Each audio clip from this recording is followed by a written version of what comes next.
નમસ્કાર, હું હર્ષ રાઠોડ, ન્યૂઝ ગુજરાતમાં આપનું સ્વાગત છે। સમાચારની શરૂઆત મોટા સમાચારથી વાત કરીશું। સુરેન્દ્રનગર મહાનગરપાલિકામાં 52 બેઠકોમાં મતદાન યોજાયું હતું, જેમાં ભાજપને 52 માંથી 51 બેઠકો પર જીત મળી છે અને વિજયી થયા છે। મનપાની સત્તા સંભાળી છે તો ત્યારે પંડિત દીનદયાળ હોલ ખાતે બેઠક યોજી મેયર, ડેપ્યુટી મેયર, સ્ટેન્ડિંગ કમિટીના ચેરમેન, શાસક પક્ષના નેતા અને દંડકની જાહેરાત કરવામાં આવી હતી। સ્થાનિક સ્વરાજ્યની ચૂંટણીઓમાં 15 મનપામાં ભાજપનો ભવ્ય વિજય થયો છે, પરંતુ હવે મેયર પદ માટે ખરો ખેલ શરૂ થયો છે। રાજ્યની વિવિધ મહાનગરપાલિકાઓમાં નવા મેયર અને ડેપ્યુટી મેયરની પસંદગી પ્રક્રિયાનો પ્રથમ તબક્કો પૂર્ણ થયો છે। બીજા તબક્કાવારમાં સુરેન્દ્રનગર મનપામાં મેયર, ડેપ્યુટી મેયર સહિત 5 મુખ્ય હોદ્દેદારોના નામની સત્તાવાર જાહેરાત થઈ છે। સુરેન્દ્રનગર પાલિકામાંથી મહાનગરપાલિકા જાહેર થયા બાદ પ્રથમ મનપાની ચૂંટણીમાં 52 માંથી 51 સદસ્યો સાથે ભાજપે ભવ્ય જીત મેળવી છે।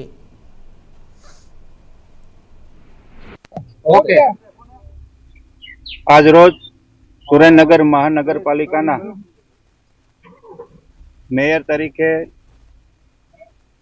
ભારતીય જનતા પાર્ટીમાં સંગઠનમાં વર્ષોથી કામ કરતા, અનુસૂચિત મોરચામાં જેઓએ જવાબદારી નિભાવી છે, યુવા મોરચામાં જવાબદારી નિભાવી છે, જેમનું પરિવાર એક શિક્ષિત પરિવાર છે અને સુરેન્દ્રનગર જિલ્લાના યુવા મોરચાના પૂર્વ અધ્યક્ષ સ્વર્ગસ્થ મુકેશભાઈ રાઠોડના ભાઈ શ્રી રાકેશભાઈ રાઠોડની મેયર તરીકે વરણી કરવામાં આવી છે। એવી જ રીતે ડેપ્યુટી મેયર તરીકે સુરેન્દ્રનગર જિલ્લા ભાજપના ઉપપ્રમુખ તરીકે 2 ટર્મ, મહિલા મોરચાના મહામંત્રી તરીકેની જવાબદારી નિભાવી છે।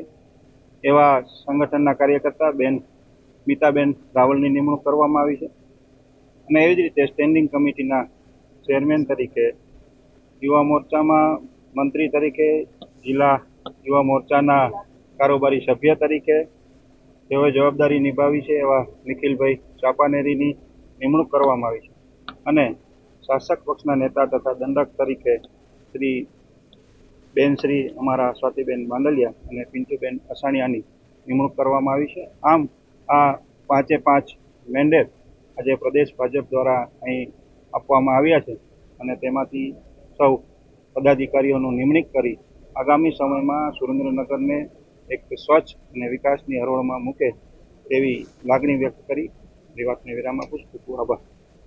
ઓકે, મોબાઈલ આગળ કોનો મોબાઈલ છે ભાઈ? અશરફભાઈ તમારો મોબાઈલ આવે, તમારો મોબાઈલ છે ઊંચો રાખો ને।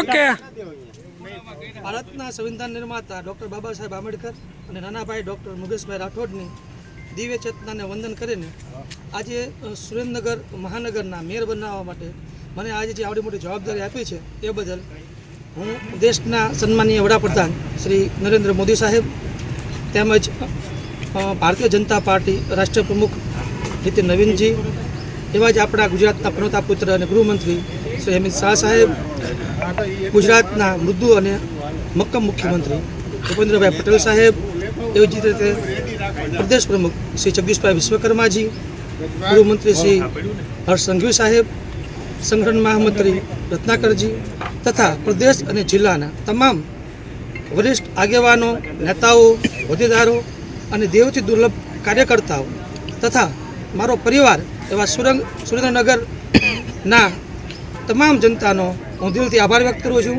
અને એમને ખાતરી આપું છું કે જે મને આ જવાબદારી મળી છે એ હું પૂરા સમર્પણ ભાવથી અને ભારતીય જનતા પાર્ટીના પંચનિષ્ઠાના જે સિદ્ધાંતો છે એના આધારે કામ કરી અને જે સુરેન્દ્રનગરે શહેરની જનતાએ આશા અને જે વિશ્વાસ રાખ્યો છે એને પૂર્ણ કરવાનો પૂરો પ્રયત્ન કરીશ।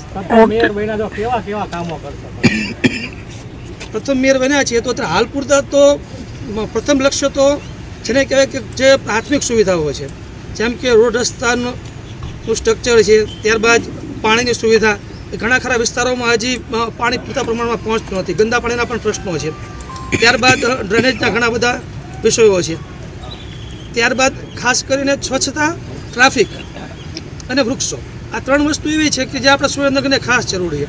પણ આમાં તંત્ર ગમે એટલું કામ કરે 100% કામ પૂરું કરી ન શકે જો તેમાં પ્રજા જાગૃત ના હોય તો ખાસ કરીને પ્રજાને આ 3 વિષયો માટે જાગૃતિકરણના ખાસ કાર્યક્રમો કરવા છે અને યુવાનોને જોડી અને આ 3 વિષયો ખૂબ સારી અને સુદૃઢ રીતે આગામી દિવસોમાં થાય એવા પ્રયત્નો કરવામાં આવશે.